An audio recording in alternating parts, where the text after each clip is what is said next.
Well, thank you very much, Klaus, and hello to everyone in beautiful Davos. This has been a truly historic week in the United States. 3 days ago, I took the oath of office and we began the golden age of America. The recent presidential election was won by millions of votes, and all seven, every one of them, all seven swing states. There was a massive mandate from the American people like hasn't been seen in many years, and some of the political pundits, even some of my so-called enemies, said it was the most consequential election victory in 129 years. That's quite nice. What the world has witnessed in the past 72 hours is nothing less than a revolution of common sense. Our country will soon be stronger, wealthier, and more united than ever before, and the entire planet will be more peaceful and prosperous as a result of this incredible momentum and what we're doing and going to do. My administration is acting with unprecedented speed to fix the disasters we've inherited from a totally inept group of people and to solve every single crisis facing our country. This begins with confronting the economic chaos caused by the failed policies of the last administration. Over the past 4 years, our government racked up $8 trillion in wasteful deficit spending and inflicted nation-wrecking energy restrictions, crippling regulations, and hidden taxes like never before. The result is the worst inflation crisis in modern history and sky-high interest rates for our citizens and even throughout the world. Food prices and the price of almost every other thing known to mankind went through the roof. President Biden totally lost control of what was going on in our country, but in particular with our high inflation economy and at our border. Because of these ruinous policies, total government spending this year is $1.5 trillion higher than was projected to occur when I left office just 4 years ago. Likewise, the cost of servicing the debt is more than 230% higher than was projected in 2020. The inflation rate we are inheriting remains 50% higher than the historic target. It was the highest inflation probably in the history of our country. That's why from the moment I took office, I've taken rapid action to reverse each and every one of these radical left policies that created this calamity, in particular with immigration, crime, and inflation. On day one, I signed an executive order directing every member of my cabinet to marshal all powers at their disposal to defeat inflation and reduce the cost of daily life. I imposed a federal hiring freeze, a federal regulation freeze, a foreign aid freeze, and I created the new Department of Government. I terminated the ridiculous and incredibly wasteful Green New Deal. I call it the Green New Scam. Withdrew from the one-sided Paris Climate Accord and ended the insane and costly electric vehicle mandate. We're going to let people buy the car they want to buy. I declared a national energy emergency, and it's so important, national energy emergency to unlock the liquid gold under our feet and pave the way for rapid approvals of new energy infrastructure. The United States has the largest amount of oil and gas of any country on earth, and we're going to use it. Not only will this reduce the cost of virtually all goods and services, it'll make the United States a manufacturing superpower and the world capital of artificial intelligence and crypto. My administration has also begun the largest deregulation campaign in history, far exceeding even the record-setting efforts of my last term. In total, the Biden administration imposed $50,000 in additional regulatory costs on the average American household over the last 4 years. I have promised to eliminate 10 old regulations for every new regulation, which will soon put many thousands of dollars back in the pockets of American families.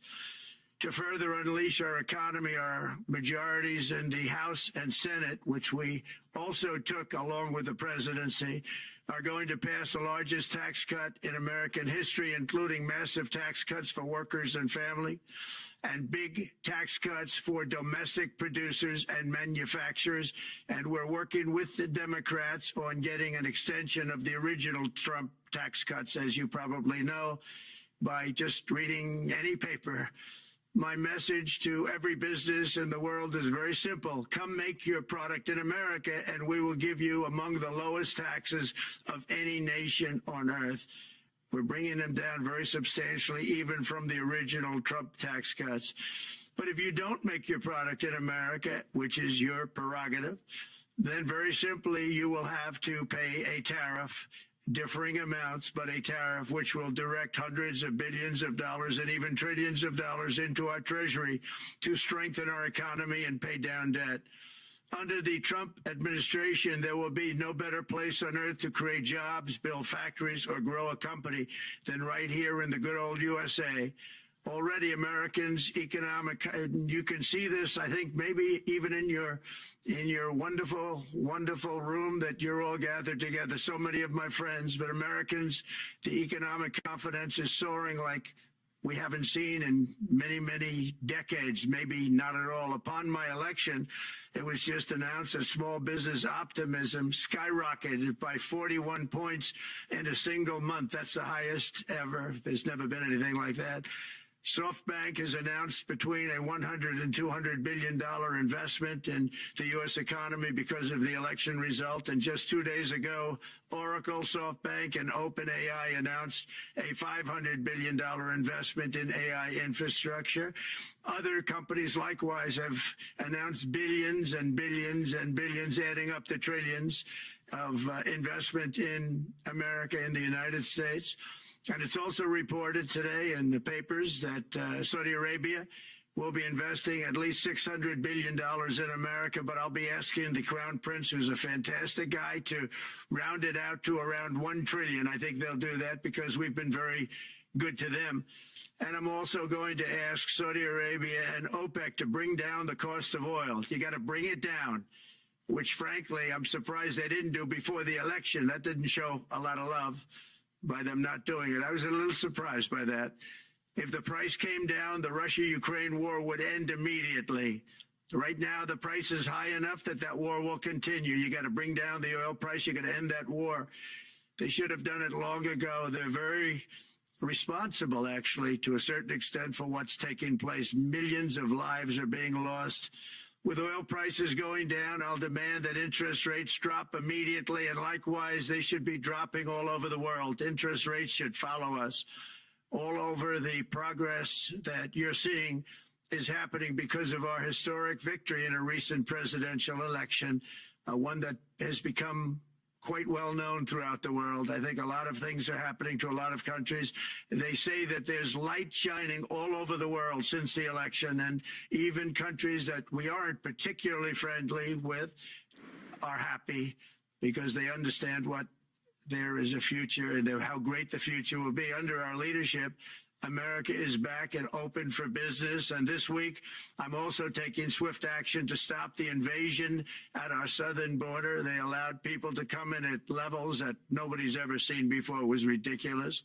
I decided and declared to do, and very, very importantly, a national emergency on our border, immediately halted all entry of illegal border crossers, of which there were many, and began promptly returning the illegal trespassers back to the place from which they came.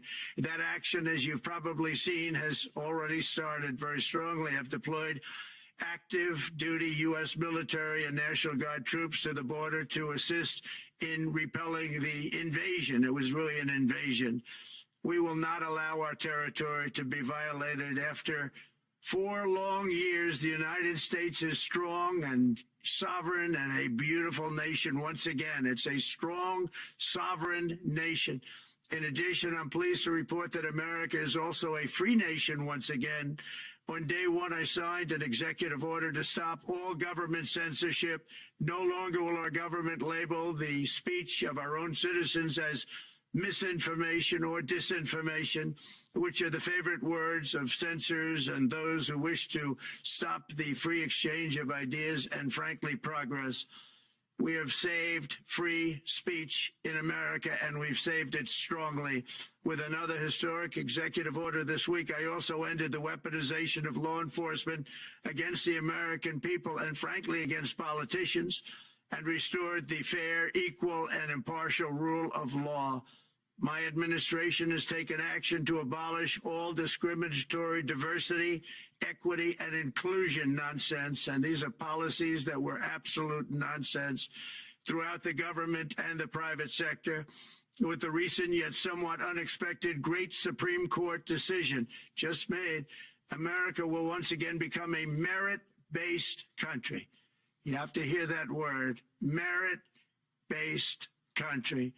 And I've made it official, an official policy of the United States, that there are only two genders, male and female. And we will have no men participating in women's sports, and transgender operations, which became the rage, will occur very rarely. Finally, as we restore common sense in America, we're moving quickly to bring back strength and peace and stability abroad. I'm also going to ask all NATO nations to increase defense spending to 5% of GDP, which is what it should have been years ago. It was only at 2%, and most nations didn't pay until I came along. I insisted that they pay, and they did, because the United States was really paying the difference at that time, and it was unfair to the United States. But many, many things have been unfair for many years to the United States. Before even taking office, my team negotiated a ceasefire agreement in the Middle East, which wouldn't have happened without us, as I think most of the people in the room know. Earlier this week, the hostages began to return to their families. They are returning, and it's a beautiful sight, and they'll be coming in more and more. They started coming back on Sunday. Our efforts to secure a peace settlement between Russia and Ukraine are now hopefully underway. It's so important to get that done. That is an absolute killing field. Millions of soldiers are being killed. Nobody's seen anything like it since World War II. They're laying dead all over the flat fields. It's a flat field farmland, and there's millions of Russians and millions of Ukrainians, and nobody's seen anything like it since World War II. It's time to end it. And here in America, we have big events coming up. Next year, we have the 250th anniversary of America's founding. I'm so honored to be president during that. That's been a big event. They've been talking about it for 10 years. We also have the World Cup, and I understand Gianni's in the room. Tino, he was very instrumental in helping us get it. He's there with you someplace, I think, and I want to thank him for that. And then we have the Olympics coming up, which I was instrumental in getting also in my first term. And who would have known that by skipping a term, I would get the Olympics? I was upset. I said, you know, I got the Olympics to come and I won't be president. But it turned out through a stroke of luck, or whatever you might call it, that I'm going to be president during the World Cup and the Olympics and the 250th anniversary. So that's going to be three big events. And we've accomplished more in less than 4 days. We have really been working 4 days than other administrations have accomplished in 4 years. And we're just getting started. It's really an amazing thing to see, and the spirit and the light over our country has been incredible. Under the last administration, our nation has suffered greatly, but we're going to bring it back and make it greater, bigger, stronger, better than ever before. I want to thank everybody for being with you. I would have been there myself, except the inauguration was 2 days ago. I thought it might be a little bit quick to make it the first stop, but we'll get there one day. We hope to get there. But I do appreciate, I heard the audience is fantastic, and many of my friends are in the audience, and I will be taking questions now from some very distinguished people. Thank you all very much. Thank you very much, Mr. President, for that very powerful speech. And I think you could hear the applause all the way from Davos to the White House. But next year it will be even better, because then you can get the applause here in Davos. So we wish you welcome to our village next year. We hope to see you. Thank you very much. So we also know, Mr. President, that you open up for interaction here. We have a great panel with some of the most distinguished business people in the world. Let me start with someone that you know really well, that I think is almost a neighbor of you in in Florida. Mr. Steve Schwarzman, Chairman, CEO, and co-founder of Blackstone Group. So, Steve, floor is yours. Well, Mr. President, I'm sure the Crown Prince of Saudi Arabia will be really glad you gave this speech today. You've had the busiest 4 days that anybody can imagine, and congratulations for that. My question is about some of the things I've observed here at Davos. It's a terrific forum. I've met lots of people, as usual. I think I've been here 30 years. And a lot of the European business people have expressed enormous frustration with the regulatory regime and they attribute slower growth rates here because of the numerous factors, but especially because of regulations. And you've taken a completely different approach in this area. And if you could explain the theory of what you're doing, how you're going to do it, and what you expect the outcome to be, I'd appreciate it. Well, thank you very much, and congratulations, Steve. You're a friend of mine, but on a great career. You have had an amazing career, and it continues. I just want to congratulate you. Very inspirational to a lot of people. I want to talk about the EU, because you mentioned specifically that I've also had a lot of friends and leaders of countries. I've gotten to know them all my first term and a little bit during this period of 4 years, and know them well, like them a lot, but they're very frustrated because of the time everything seems to take to get approved, environmental impact statements for things that you shouldn't even have to do that, and many, many other ways that it takes. And I'm going to give you a quick little example. In the private life, my beautiful private life, before I had all these things happening, the world is a little different. I had a nice, simple life. You knew that. But when I had that simple life, I did projects, and I had a big project in Ireland, and it had to get approval on something that would have made it even better. And I got the approval from Ireland in a period of a week. And it was a very, very, very efficient, good approval. And they informed me, though, the problem is you're going to have to get it from the EU, and we think that'll take 5 to 6 years. And they said, you have to be kidding. And this was before politics. And I said, wait a minute. It's not that important. I don't want to go 5 or 6 years, but it would have been a big investment. It would have been nice, and it would have been good for the project. And I sent the people to the EU to see if they could speed it up, and basically it was a 5 or 6 year wait just to get a simple approval that Ireland gave me in a period of literally not much more than a week. And I realized right then, that was the first time I really was involved with the EU, but I realized right then that's a problem, and I didn't even bother applying to do it. I don't want to be criticized. He did apply, actually. No, I want to be very accurate. So I don't think I did, but if I did, I pulled it very quickly. It was just something you couldn't wait 5 years or 6 years to get an approval. So a lot of, in a very big business sense, a lot of people are claiming that's the problem. From the standpoint of America, the EU treats us very, very unfairly, very badly. They have a large tax that we know about, and a VAT tax, and it's a very substantial one.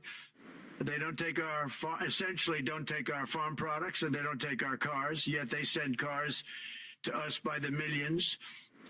They put tariffs on things that we want to do, like, for instance, I think they actually, in terms of, these are non-economic or non-monetary tariffs, and those are very bad, and they make it very difficult to bring products into Europe, and yet they expect to be selling, and they do sell their products in the United States. So we have, hundreds of billions of dollars of deficits with the EU, and nobody's happy with it, and we're going to do something about it, but nobody's happy with it. So I think the EU has to speed up their process. Friends of mine that are in some of the nations within the EU, great people, they want to be able to compete better, and you can't compete when you can't go through the approval process fast. There's no reason why it can't go faster. So, I'm trying to be constructive because I love Europe. I love the countries of Europe, but the process is a very cumbersome one. and they do treat the United States of America very, very unfairly with the VAT taxes and all of the other taxes they impose. One other, just to finish up, I got a call from the head of a major airline, one of the biggest airlines in the world, and he said, "Sir, could you help us? What? Landing in Europe is brutal. They charge us fees for everything, and it's so unfair." I said, "How does it compare to China?" He said, it's much worse. And the best way to attract high-ticket coaching clients is not to spend all your time and money on social media content creation and trying to go viral on TikTok. The other thing, as you know, they took court cases with Apple, and they supposedly won a case that most people didn't think was much of a case. They won 15 or 16 billion from Apple. They won billions from Google.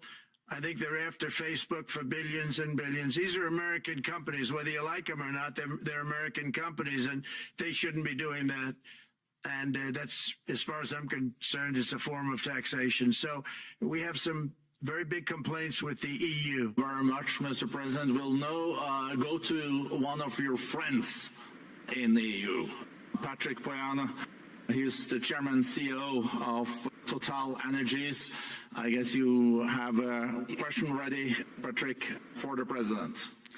Mr. President, as we understand, energy is at the top of your agenda, and it's an honor for me to represent the energy industry tonight. In this panel, Total Energies is indeed the fourth largest oil and gas and electricity company in the world. I will not ask you a question about the oil price. It's quite clear what you expect from us. I will go to gas more. And our company is the largest number one exporter LNG from the US company. We are a strong contributor to, and we invest in mammoth projects in Texas, $20 billion. It's far from 200, but it's $20 billion. And we contribute with that to security of supply to Europe, as we export this LNG to Europe. Some experts fear that if there are too many projects up in the US on LNG, this could have an inflationary impact on the US domestic gas price. And they recommend a pause on these projects. I would ask you the following question: what are your views about such a pause on investments on LNG in the US? What would happen if you would observe an increased domestic gas price because of these exports? And final question, which is important for Europe: would you agree to guarantee security of supplies of US LNG to Europe? Well, on the last part of your question, yes, I would. I would make sure that you get it. If we make a deal, we make a deal, you'll get it. Because a lot of people do have that problem. They make a deal and then it can't get supplied because of war-type problems and other problems. So we would absolutely do that. LNG is very interesting because when I took office for the first term, one of the first things I looked at was there were two very massive plants in Louisiana, a state that has been very good to me, won it by many, many points. And I felt strongly indebted to it, actually. And they said there are two plants that have been under environmental consideration for more than 10 years. And they were costing, as you say, you know how expensive those plants are, but they were costing like 12 billion and I think 14 or 15 billion, but they couldn't get their permits. They were in review for years, many, many years, like a decade or more. And I said, so ridiculous. I know so much about that because in the construction industry, I had to go through it too, but I got good at it after a while. But I saw the projects, and you're talking about a total investment of 25 to 30 billion dollars, and it looked like it was going to end. They couldn't get their permits, and I got them done in less than a week. It was done, completed. In fact, when they called them to announce that it was done, the countries, largely countries, Japan was involved and another country and some very big investors, they couldn't believe it. They actually couldn't believe it. And I said, just do yourself one favor. Don't pay any consultants, because the only one that got it done was me. I got it done because it was the right thing to do for the U.S. and for the world, but the consultants had nothing to do with it. You know, the consultants go in and they say, give us millions of dollars because Trump did it. Nobody called me about it. I just heard it was a problem for years. and I got it done because it was the right thing to do for the U.S. and the right thing to do for beyond. It had to do with energy, very important. So I think it's very important. I think I disagree with one. I think the more that you do, the lower the price is going to go.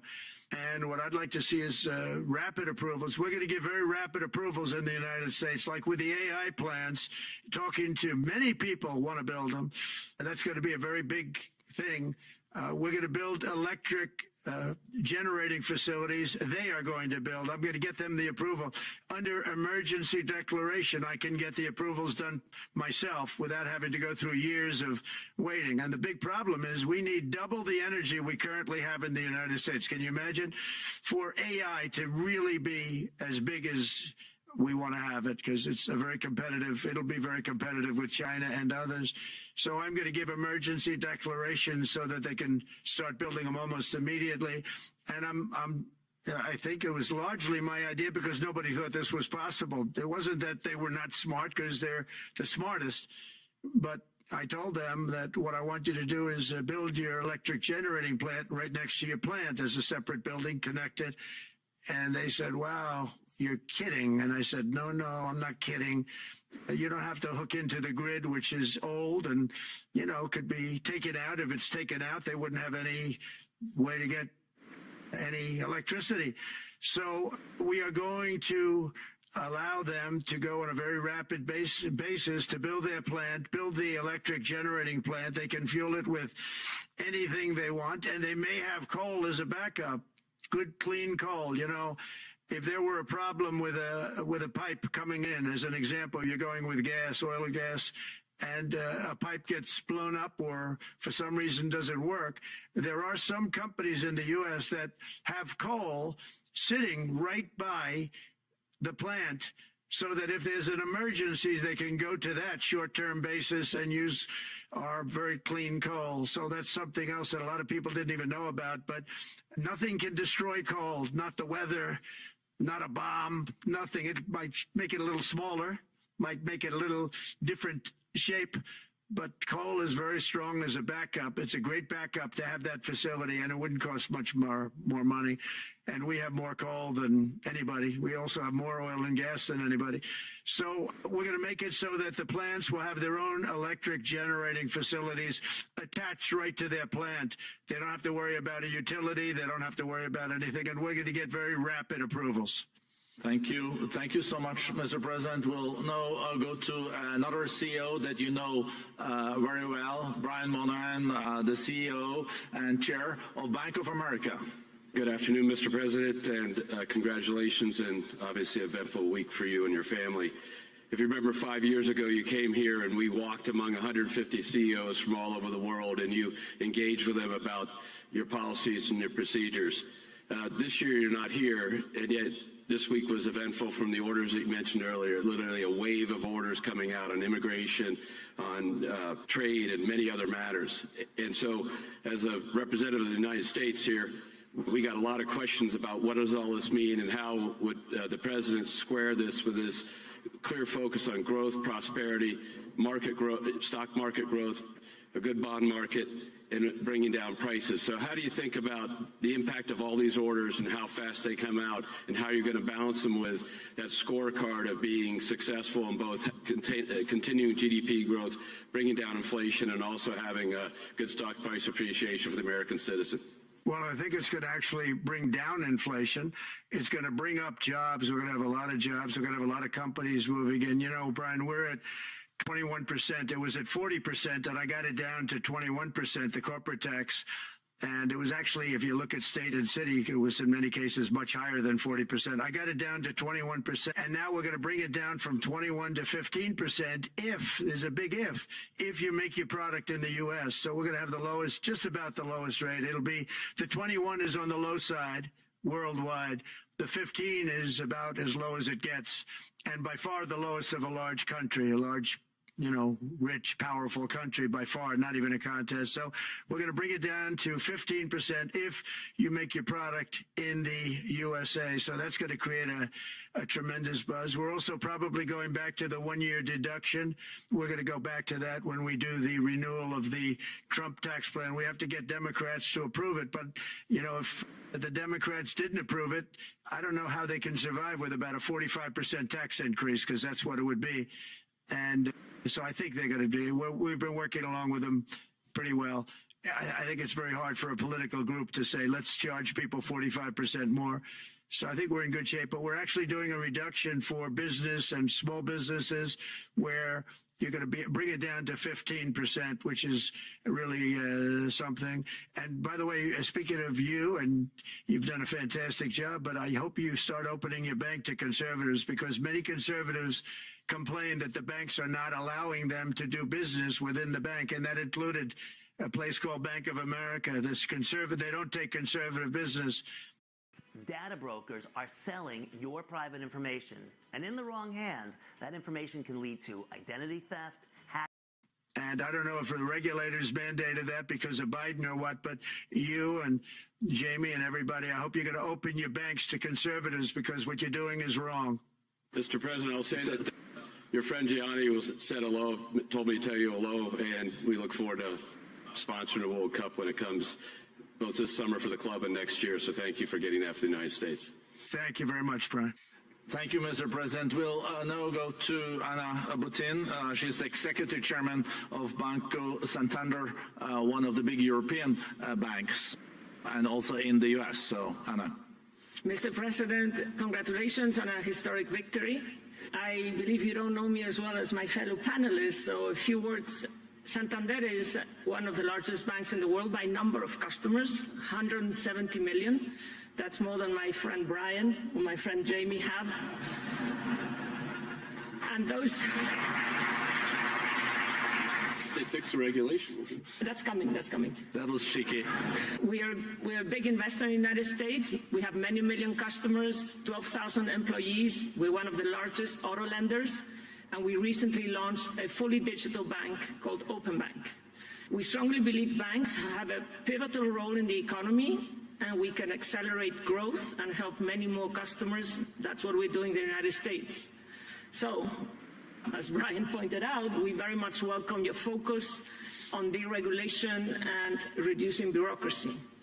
So my question is, what are your priorities in this regard, and how fast is this going to happen? Thank you very much. I think it's going to, thank you and congratulations. I know very much about your bank, and you've done a fantastic job. Congratulations. We are going to move very quickly. We've moved very quickly. We've done things in the last 3 days that nobody thought were possible to do in years. And it's all taking effect. It's going to have a huge impact on the economy, a huge positive impact. Money was being wasted on crazy things. I mean, the Green New Deal was such a total disgrace. How that was perpetrated, and it was conceived of by people that were average students, less than average students, I might add, and never even took a course in energy or the environment. It was just a game. Remember, the world was going to end in 12 years. Remember that? Well, the 12 years has come and gone. It was going to end. It was going to all foam into earth. But, the time has come. These people, and they really scared the large. I can't say the Republicans. The Republicans maybe could have fought harder to stop it, but it's been a tremendous waste of money. During my 4 years, we had the cleanest air, we had the cleanest water, and yet we had the most productive economy in the history of our country. We had the most productive economy. Until COVID came, we had the most productive in the history of our country by far. And actually, you can look worldwide. We were beating everybody from China to everybody else. So, and we think we really now, with what we have learned and all of the other things that have taken place, we think we can even far surpass that, actually far surpass it. But one thing we're going to be demanding is we're going to be demanding respect from other nations. Canada, we have a tremendous deficit with Canada. We're not going to have that anymore. We can't do it. I don't know if it's good for them. as you probably know, I say you can always become a state. And if you're a state, we won't have a deficit. We won't have to tariff you, et cetera, et cetera. But Canada has been very tough to deal with over the years. And it's not fair that we should have a $200 billion or $250 billion deficit. We don't need them to make our cars, and they make a lot of them. We don't need their lumber because we have our own forests, et cetera, et cetera. We don't need their oil and gas. We have more than anybody. So, just as an example, with Mexico, we're dealing with Mexico, I think, very well. And we just want to be treated fairly with other nations, because there's hardly a nation in the world, and I blame this on us, and I blame it on politicians that, for some reason, mostly it's stupidity, but you could also say other reasons, but mostly stupidity. They've allowed other nations to take advantage of the U.S., and we can't allow that to happen anymore. We have debt.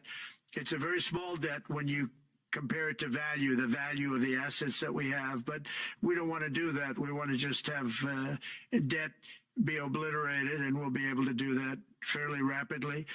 And a lot of good things are going to happen. And honestly, good things are going to happen for the world, and good things are going to happen for the people that are dealing with us, allies and beyond allies. One thing very important, I really would like to be able to meet with President Putin soon and get that war ended. And that's not from the standpoint of economy or anything else. It's from the standpoint of millions of lives are being wasted. Beautiful young people are being shot in the battlefield. The bullet, very flat land, as I said, and the bullet goes, there's no hiding, and a bullet, the only thing going to stop the bullet is a human body. And you have to see, I've seen pictures of what's taken place. It's a carnage, and we really have to stop that war. That war is horrible. And I'm not talking economy, I'm not talking economics, I'm not talking about natural resource. I'm just talking about there's so many young people being killed in this war, and that's not including the people that have been killed as the cities are being, knocked down building by building. So we really should get that stopped. Likewise, in the Middle East, I think we've made a lot of progress in the Middle East, and I think that's gonna come along pretty well. Thank you, Mr. President. We know that the most consequential relationship in the world is between the U.S. and China. U.S. 28% of the global economy, China close to 20%. That's almost half of the global GDP. And we know that you called President Xi Jinping last Friday. We heard that you had a good discussion. How do you see the relationship between the U.S. and China in the next 4 years under your leadership? He called me, but I see it very good. I think that we're going to have a very good relationship. All we want is fairness. We just want a level playing field. We don't want to take advantage. We've been having massive deficits with China. Biden allowed it to get out of hand. He's $1.1 trillion deficit. It's ridiculous. And it's just an unfair relationship. And we have to make it just fair. We don't have to make it phenomenal. We have to make it a fair relationship. Right now, it's not a fair relationship. The deficit is massive, as it is with other countries, a lot of Asian countries, actually. But we have deficits that are very big, and we can't keep doing that. So we're not going to keep doing that. But I like President Xi very much. I've always liked him. We always had a very good relationship. It was very strained with COVID coming out of Wuhan. Obviously, that strained it. I'm sure it strained it with a lot of people, but that strained our relationship. But we always had a great relationship, I would say, and we look forward to doing very well with China and getting along with China. Hopefully, China can help us stop the war with, in particular, Russia, Ukraine, and they have a great deal of power over. Take a look at this half-finished building. Sam Altman personally invested $375 million to be a part of that situation. And we'll work with them. And I mentioned that during our phone conversation with President Xi. And hopefully we could work together and get that stopped. We'd like to see denuclearization. In fact, with President Putin, prior to an election result, which was frankly ridiculous, we were talking about denuclear of our two countries, and China would have come along. China has a much smaller right now nuclear armament than us, or field than us, but they're going to be catching it at some point over the next 4 or 5 years. And I will tell you that President Putin really liked the idea of cutting way back on nuclear. And I think the rest of the world, we would have gotten them to follow. And China would have come along too. China also liked it. Tremendous amounts of money are being spent on nuclear. And the destructive capability is something that we don't even want to talk about today because you don't want to hear it. It's too depressing. So we want to see if we can denuclearize, and I think that's very possible. And I can tell you that President Putin wanted to do it. He and I wanted to do it. We had a good conversation with China. They would have been involved, and that would have been an unbelievable thing for the planet. Mr. President, when you're back here in Davos next year, will there be then a peace agreement with Ukraine and Russia by then? Well, you're going to have to ask Russia. Ukraine is ready to make a deal. Just so you understand, this is a war that should have never started. If I were president, it would never have started. This is a war that should have never, ever and it wasn't started during there was never even talk about it. I knew that it was the apple of President Putin's eye, but I also knew that there was no way he was going in, and he wasn't going to go in. And then when I was out, bad things happened, bad things were said, a lot of stupidity all around, and you end up with what you have. Now you have all these bombed out cities that look like demolition sites with many people killed. I think the thing that you'll see about Ukraine is that far more people have died than is being reported. And I've seen that. But far more people have died. When you look at a city that's become a demolition site where big buildings have been collapsed by missiles hitting them and everything else, and they say one person was slightly injured. No, many people were killed. Those are big buildings. I was surprised at how that was my business. These are buildings that go 2 and 3 blocks long. They're 20 stories high. They're big, powerful buildings, and they were knocked down, and there were a lot of people in those buildings. That announced that 2 people were injured. That's not true. So I think you're going to find that there were many more people killed in Ukraine in the Ukraine war than anybody has any idea. But if you look now, so many of the people being killed are soldiers just facing each other with guns, rifles, and drones, the new form of warfare, drones. And it's a very sad thing to see. And when you see pictures of the fields that I see, nobody wants to see it. You'll never be the same. Thank you very much, Mr. President, on behalf of all the 3,000 participants here in Davos. We really underline that joining us the third day in your presidency, live taking questions here is so appreciated, and we are already ready for receiving you next year in person. So thank you very much.